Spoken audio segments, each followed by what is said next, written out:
Hello friends, ఈ శివరాత్రికి మేము Swarnagiri to Yadagiri trip plan చేసామన్నమాట. అనుకున్నట్టుగానే మా ఫ్రెండ్స్ ఇంకా మేము వెళ్ళిపోయాం. స్వర్ణగిరి వెళ్ళడం ఇది సెకండ్ టైం అయినా మాకు కొత్తగా అనిపించింది.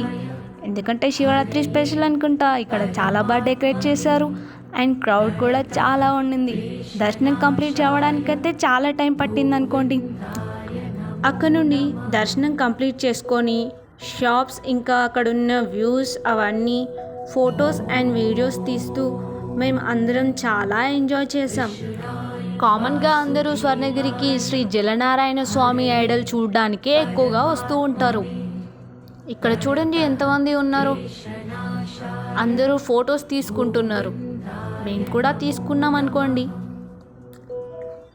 ఎంత దూరాన ఉన్న నారాయణుణ్ణి చూడడానికి ఖచ్చితంగా రావాల్సిందే. కృష్ణాయ వాసుదేవాయ హరయే పరమాత్మనే ప్రణతః క్లేశనాశాయ. ఇదేనండి యాదగిరిలో ఉన్న శ్రీ లక్ష్మీ నరసింహస్వామి కళ్యాణికట్ట. ఇక్కడ స్నానం ఆచరించి శ్రీ లక్ష్మీ నరసింహస్వామి దర్శనానికి వెళ్తారు.